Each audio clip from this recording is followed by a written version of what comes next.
Bonjour et bonsoir à tous. Tout dépend de l'heure à laquelle vous tombez sur cette vidéo. Bienvenue sur la voie du berger, l'émission qui refuse la fatalité et célèbre l'excellence sous le regard de Dieu. Aujourd'hui, nous avons avec nous une femme inspirante et engagée dans l'œuvre de Dieu. Elle est chante de l'Éternel et femme entrepreneuse. Alors, pour commencer, nous allons lui permettre de se présenter au public. Chante Allégresse, bonsoir. Bonsoir, Comment tu vas? je vais bien et vous? Très bien. D'accord. Alors, pour commencer, tu vas te présenter au public.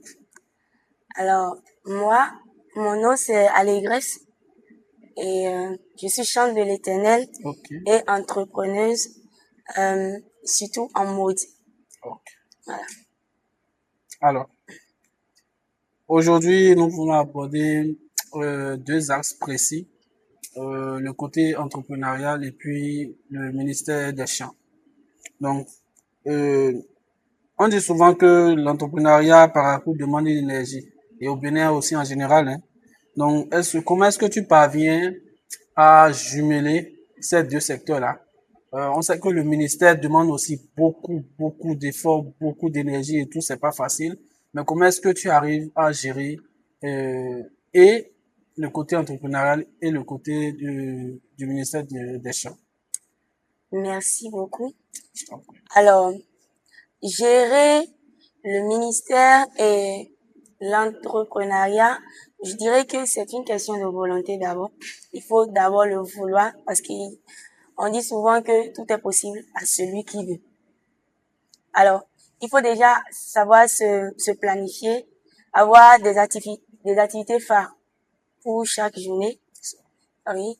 Donc, pour une journée, je peux choisir de faire que de l'entrepreneuriat, que de la couture, par exemple, du stylisme, vous voyez. Et puis, en cette journée-là, peut-être très tôt, je peux faire de la musique, mais pas pour une longue durée. Et toute la journée est consacrée à la mode. Et pour une autre journée, je peux me consacrer plus à la musique. Voilà. Parce que, en fait, c'est deux activités qui prennent beaucoup de temps, qui demandent beaucoup de temps chacune. Donc, il faut savoir les manager, en fait. Et il peut arriver aussi des jours où je suis occupée complètement par le commerce. Et puis, bon, voilà, j'essaye de mettre une activité phare pour chaque journée. Ok, vraiment, merci beaucoup. Je vous en prie. Alors, pour avancer dans cette émission, est-ce que pour toi, cette liberté financière que tu as à tes entreprises que tu gères et tout, te facilite la tâche dans le ministère des champs, dans ton ministère des champs que tu es. Bien sûr, euh, ça me facilite la tâche parce qu'en réalité, quand on parle de ministère du chant, ce n'est pas seulement de rester debout devant des gens pour chanter, c'est d'abord toute une préparation. Et la Bible déclare que l'argent répond à tout. Ce qui fait que pour s'habiller, par exemple, c'est de l'argent. Pour se déplacer pour les répétitions, c'est de l'argent. Pour dépenser sur le matériel de musique afin de pouvoir continuer de grandir musicalement, c'est de l'argent. Alors, le fait d'être indépendant ou indépendante financièrement, ça m'aide beaucoup en fait à ne plus attendre forcément de quelqu'un de l'argent ou de l'aide avant de pouvoir faire les petites choses. Cependant, on a toujours besoin d'aide parce que on est des êtres humains. Voilà.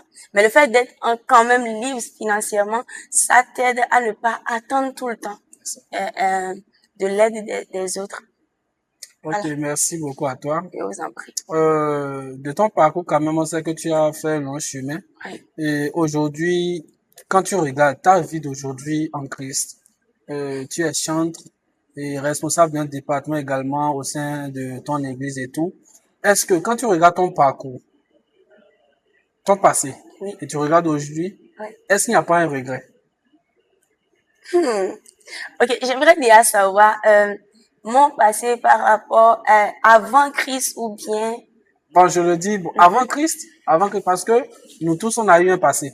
Okay. On a tous eu un passé et on se dit, bon, on l'a laissé à cause de Dieu, à cause de Christ. Et Seigneur, c'est pas toi, ah, j'en ai pas laissé telle ou telle chose. Ou peut-être dans le monde, on gagnait plus. Il y a certaines choses qu'on faisait, on n'était pas forcément limité. Mais aujourd'hui, en Christ, je vois qu'on est limité. Parce que on se doit d'être exemplaire, on se doit d'être responsable parce que tous nos faits et gestes sont suivis à la lettre. Yes. Aujourd'hui, est-ce que tu ne te sens peut-être pas comme dans une prison en étant aujourd'hui chante de l'Éternel parce que ça demande beaucoup de sacrifices, beaucoup de choses qu'il faut mettre de côté et tout. Est-ce que pour toi, tu ne vois pas que peut-être bon, tu as peut-être fait un mauvais choix?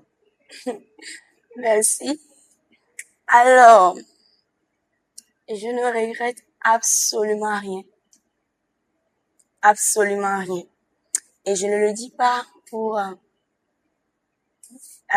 faire genre ou bien du m'as-tu vu. Non, je ne regrette absolument rien. Il y a une chose que j'ai aujourd'hui et qui m'a toujours manqué, c'est la paix. C'est la paix. Et la musique là-bas, en dehors de Christ, c'était intéressant, c'était chaud. Et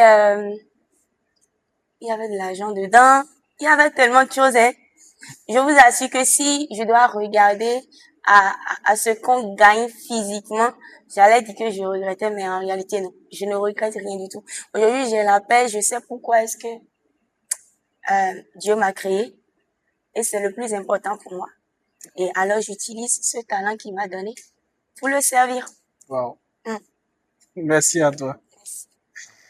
Alors, nous allons avancer dans notre émission. Ok. On dit, dans les affaires, la tentation de tricher par moment, de contourner les règles ou de faire de faux compromis pour gagner un marché est courante. Comment applique-t-on le slogan réussir dignement quand on est femme entrepreneuse? Est-ce que, bon, là où je veux en venir, c'est qu'aujourd'hui, par exemple, Oui, on veut gagner gros tout de suite, en fait. oui, Quand on rentre, en fait, aussi, la perception des gens aujourd'hui de l'entrepreneuriat est tellement différente. Aujourd'hui, quand on dit j'entreprends, c'est que bon, les gens se disent en même temps, il faut que je devienne rapidement riche. Alors qu'il y a beaucoup d'autres aspects qui ne sont pas souvent abordés. Maintenant, aujourd'hui, étant chrétien, quand par exemple, j'achète une marchandise à raison de, peut-être, je dis, 500 000 et que je dois revendre et je dois me faire peut-être une marge de 300 000 par exemple, bien sûr. pour un total de 800 000. Donc, au lieu que je me contente de ce peu, quand j'ai la capacité ou j'ai la possibilité d'aller au-delà, par exemple, aller à 1 million 500, est-ce que c'est pas exagéré peut-être? Est-ce que c'est pas une tricherie selon les règles bibliques et les principes divins? Merci beaucoup, mais cette question, elle est profonde. Je dirais que ça dépend de comment est-ce que tu te sens. Parce que il y a notre conscience, C'est ça? notre conscience qui nous reproche les choses quand on le fait bien et quand on ne le fait pas bien. Exactement. Alors, disons que le commerce est un peu, n'est pas très strict en fait. Le commerce n'est pas très strict. Et quand on veut vendre quelque chose par exemple que j'ai pris à 500 000 et que je devais vendre à 800 000, il peut arriver que ça n'a pas coulé. Et pendant des semaines ou des mois, par exemple, j'ai pas eu vraiment d'entrée.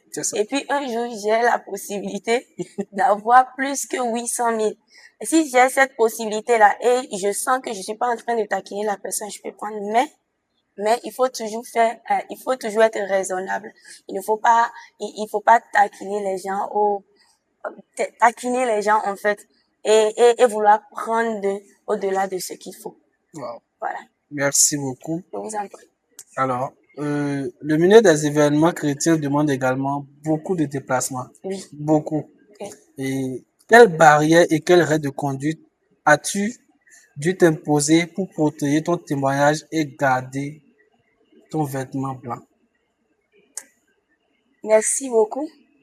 Alors, pour me protéger, j'ai la grâce d'avoir des parents spirituels. C'est vrai que c'est un sujet qu'on n'aime pas souvent aborder. C'est ça. Mais il est important d'avoir des gens au-dessus de toi, des gens à qui tu rencontres. En fait, c'est ça. C'est important de pouvoir avoir des gens à qui tu rencontres. Moi, ce qui me protège, c'est mes parents spirituels. Alors, avant de pouvoir faire un déplacement, avant d'accepter d'aller sur un événement, ils sont au courant. Et puis, ils m'aident à discerner, est-ce que ça c'est bon? Est-ce que ça ce n'est pas bon? Donc, je ne me lève pas pour aller où je veux.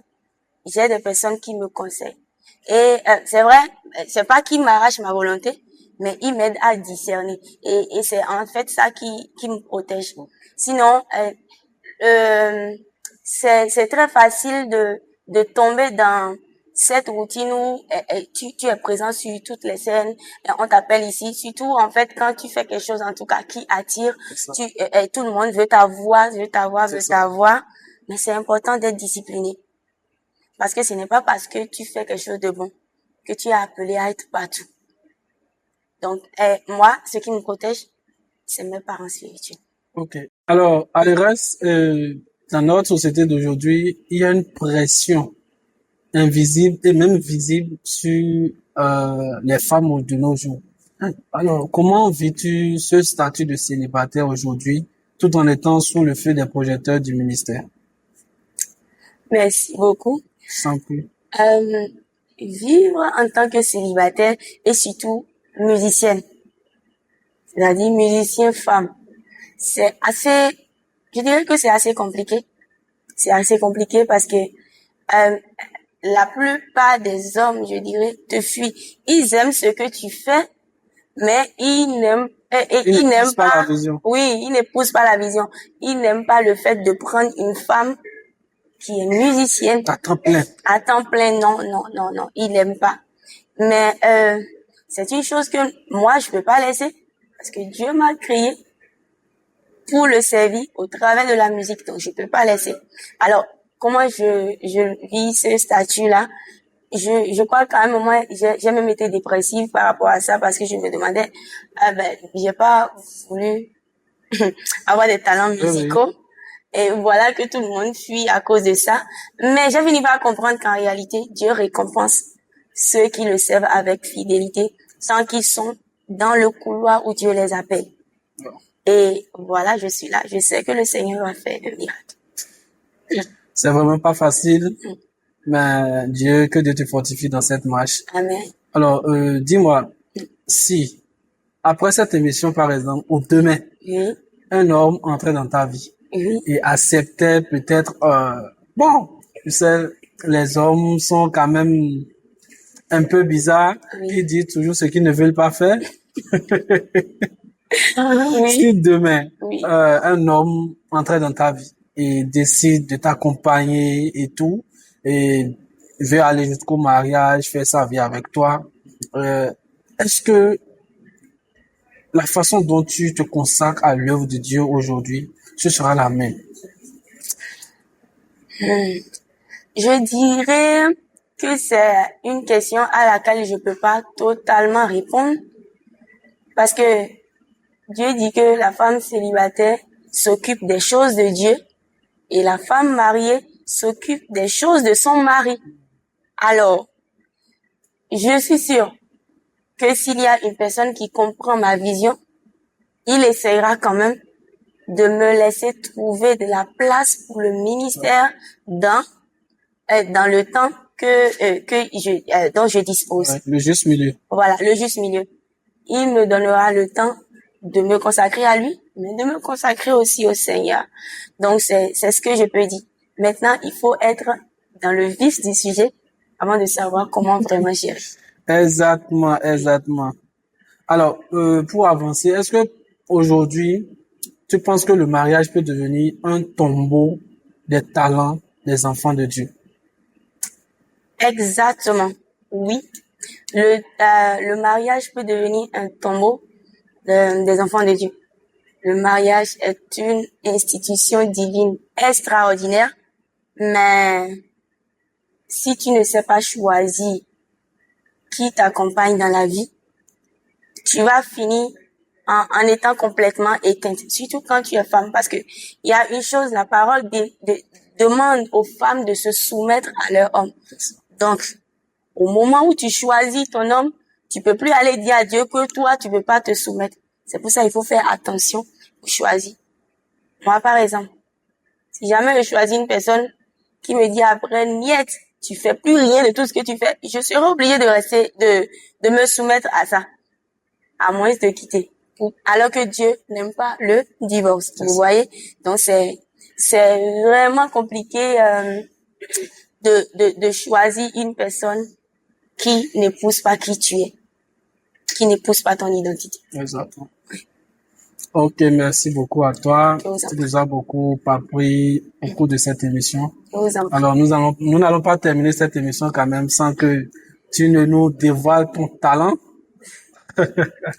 On sait que Dieu a mis en toi des dons extraordinaires.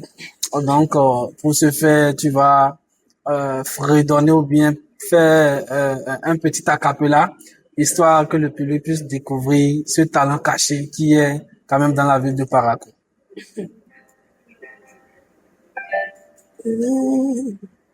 D'accord, merci. Alors, on va juste faire un petit refrain. Ok. Un petit refrain. Jacques 1, verset 7 et 17 déclare: toute grâce excellente et tout don parfait descend d'en haut, du Père des Lumières, chez lequel il n'y a ni changement, ni ombre de variation. Alléluia. Amen. Alors, nous allons pouvoir chanter juste un chant qui parle de cette parole qui vient des Écritures. Amen. Ok. Amen. Alors. Oh, tant grand, oh, si parfait, Jésus, oh, oh, tant grand, oh, si parfait, le Père des Lumières, oh, oh, tant grand, oh, si parfait, Jésus.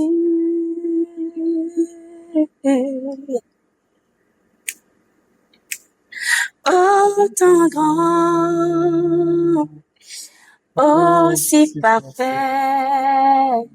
le Père des Lumières.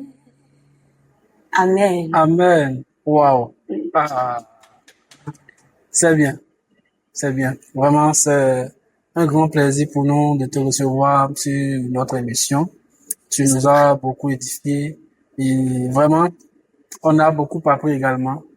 Ce fut un grand plaisir. Que Dieu quand même te bénisse, Amen. t'accompagne et te fortifie dans ta marche avec lui. Amen. C'est vraiment un plaisir pour nous. Amen. Merci beaucoup. Plaisir partagé.